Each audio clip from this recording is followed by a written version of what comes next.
Hi everybody, it's Beck here and I'm back finally after a couple of months of moving. Well, it didn't take me a few months to move, but it feels like it. So I've finally found a little corner of my room that I can actually do something in. So what I thought I would do today is answer a question that I got on my last video about where I get my bits and bobs from, because I do buy a couple of digitals, but I'm not a typically digital user. Like, I don't just buy a digital kit and use that. I like using thrifted or op shop stuff, and yeah, so I'm gonna just make a couple of things and show you what where I got the things that I'm going to use. So this was the book that I did the flip through on, and the question that I got was, where do I get my things from, all the images and elements from? So a lot of it is scrapbook paper and scraps. I keep all my scraps. Images, some of them have come from swaps, cut from, some of them have come from cut out from scrapbook papers. I think this I actually got as a free download. These roses here and the little people are Tim Holtz, so I purchased those. Same with the stickers. This little image here, if you can see it, that I cut out of it was a sticker that I got as a bunch of stickers, and they were labels for school books. These labels I purchased. There's some washi tape and some wrapping paper and some wallpaper, and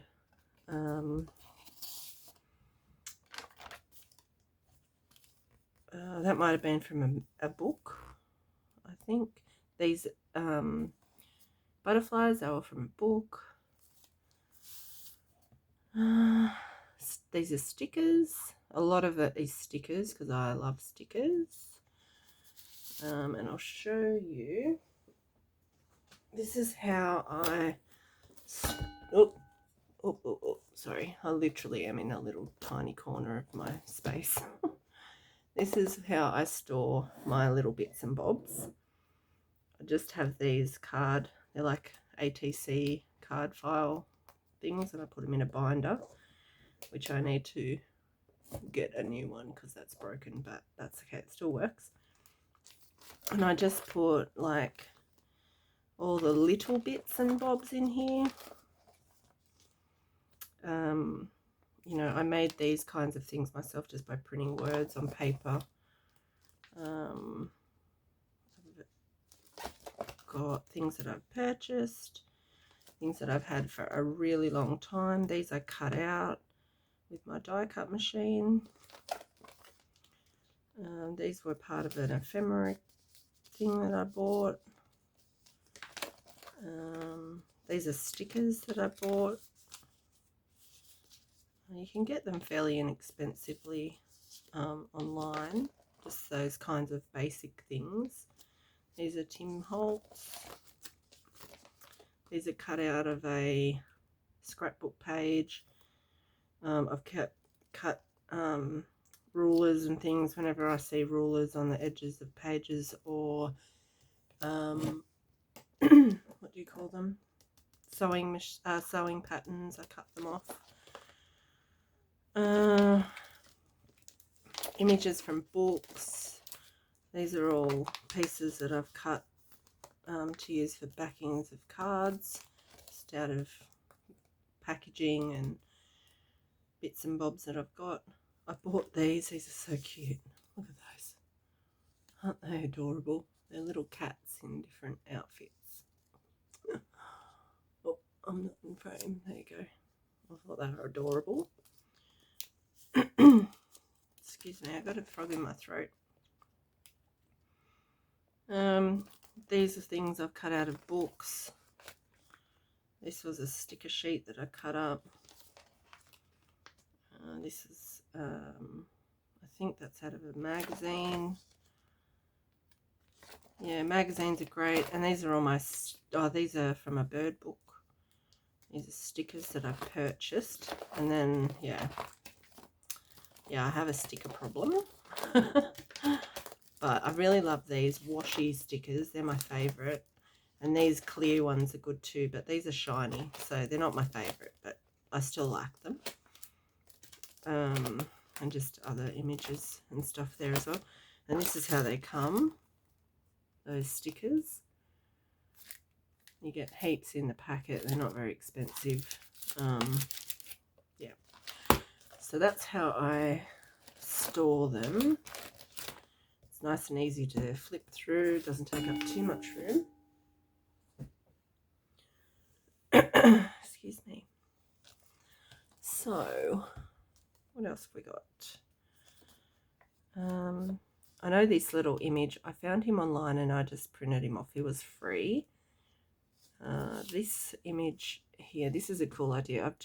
I had a playing card and the image on it was something, you know, advertising or something that was not what I wanted, you know, like a beer or something. And I just took an image, and I think this is a Mrs. Coggs image that I think I downloaded those years and years ago, and I use them because they're cute. So I just reprinted it and stuck it over the top. I'm sure the butterfly is from my butterfly book that I got from an op shop. Lots of stickers. This was scrapbooking paper. This was from an ephemera kit. Sorry, I'm so sorry. Yeah, but all of these things, they're just scrap paper that I've kept. I just keep them in a box and use little bits and bobs that I found around the place. One thing that I do absolutely love and I use a lot of are Tracy Fox's labels. They are so cute. Really like them. And washi. I love washi tape. Just to add a little bit of something. Wallpaper and magazine, like images from magazines and things like that. I think this is Edith Holden. These two, because that's the triple stack tag. I love making these. These are so fun. And the back one is Edith Holden and the front one is Edith Holden, and then the middle one for the contrast is just coffee dyed paper. I also have some excuse me again, botanical books. These are Tim Holtz. My stickers again. Just images that I've collected over the years in different places. So anyway, so that is that. So what I use usually, I do not buy cardstock. I do have 12 by 12 cardstock from when I was scrapbooking and card making, but I tend not to use it for my journals because we have so many book pages, like so many book pages. So because I usually do use the old book covers to make my journals. So I will take the pages out and usually you get nice discolouring and stuff, and they'll make a nice background right off the bat. So here I've just got a double page and I've glued it together, and then I'll fold it in half and glue it together again. So you've got 4 layers, which once that glue dries, will make a really nice thickness for a journaling card or a tag.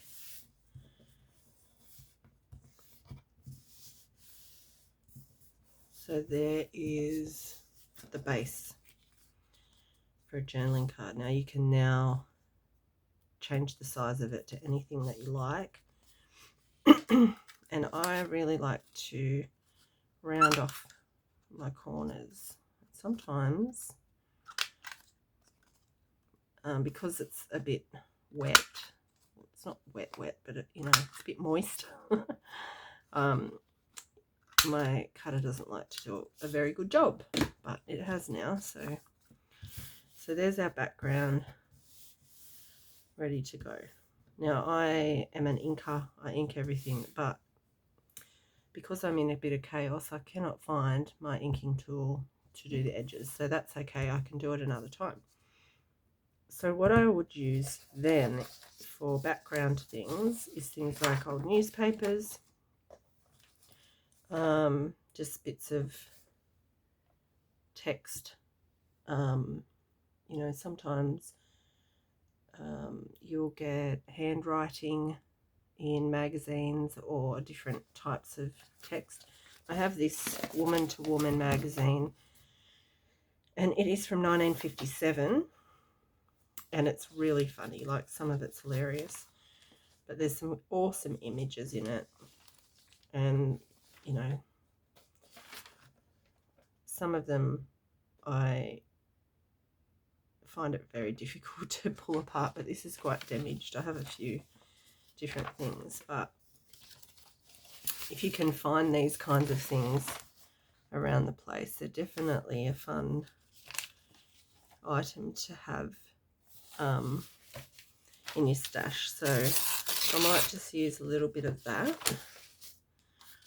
And even though the colorings are the same, if we change the position of the text, it adds interest. So I'm just going to stick that on there.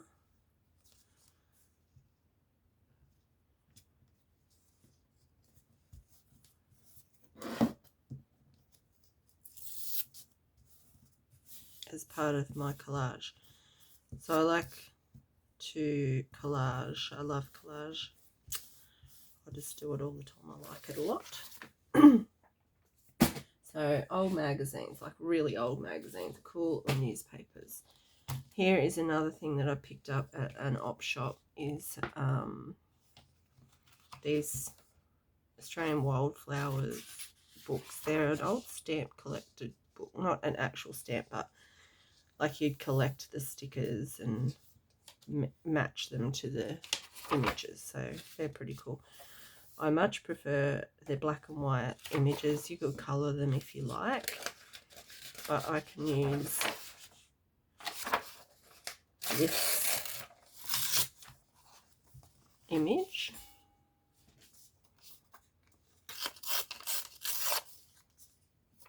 And as I said, normally I would ink the edges, but can't find my inking tool. So just going to pop that there.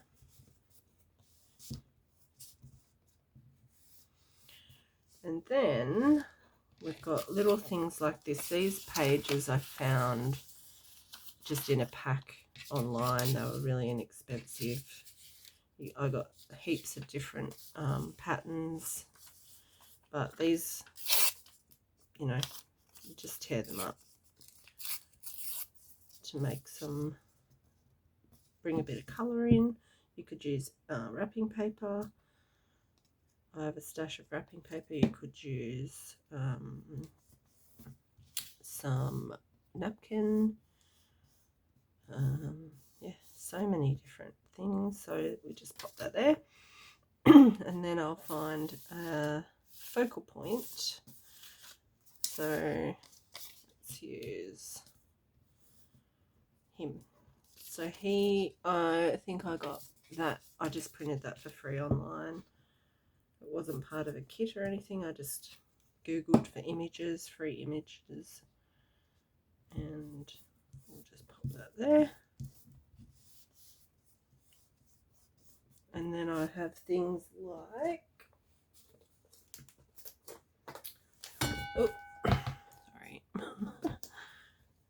like some little, what do you call these things, tickets. I think I bought a roll of tickets from somewhere, and I just keep my eyes out for different pretty things. I have some stamps from all around the world, and I will use things like that. And we'll just put that there. And the ticket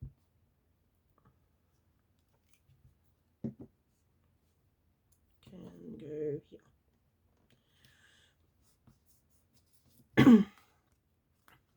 So we've got a bit of colour. So that's pretty much done for a journaling card. And then on the back, I would use something like this page here. I think this came from a book that, you know, the inside cover thing, what do you call that? The end page. And I'll just roughly tear it to size.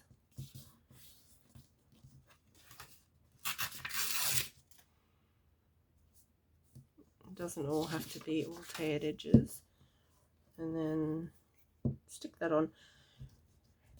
So the other thing that I like to do also is to use my stamps. I don't have a lot left. I've given heaps away. And honestly, they are, I couldn't even tell you where they are. I don't even know. So I won't be doing that today, but I could stamp here, put some stamps on the front for extra interest.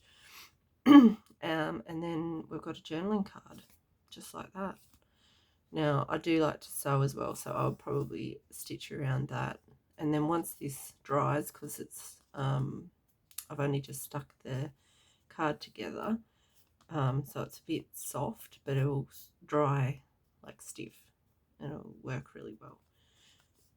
So that is how I put together the journaling cards, and then it's just a matter of shapes, you know, like you're basically doing the exact same thing in the shape of a tag or a card of different sizes. I really like to do the little ones. You need a lot less stuff.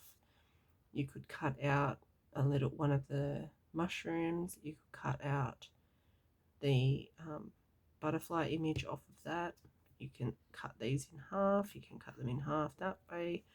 You don't have to use the full flower image. You can use part of it.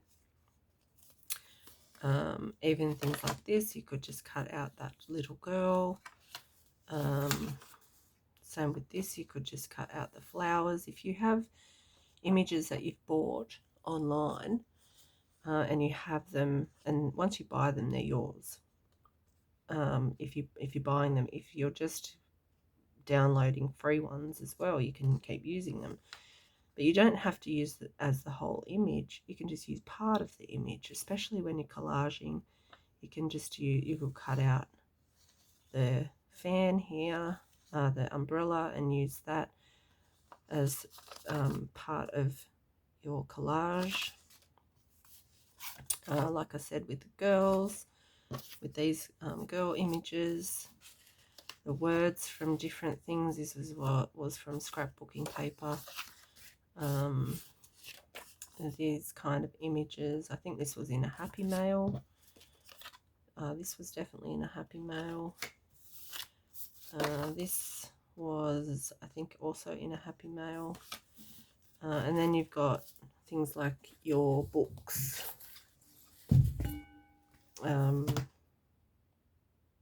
This is a little golden book. You can use images from that. You can use parts of the images. You could cut out the bird here. These little birds, like this here, that could be a little card. Just a little Paddington if you were cutting things like this up. This particular book, I have a collection of Paddington Bear things, and I really want to make a Paddington journal. So I'm hoarding that until I get around to my Paddington Bear journal. Here's another little book that I have gotten from the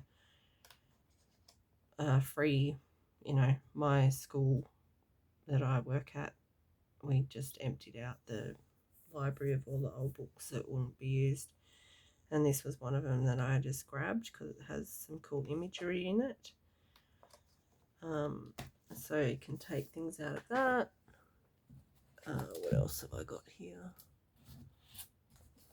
I keep bashing my light, sorry. Here's another one of these books with the flowers.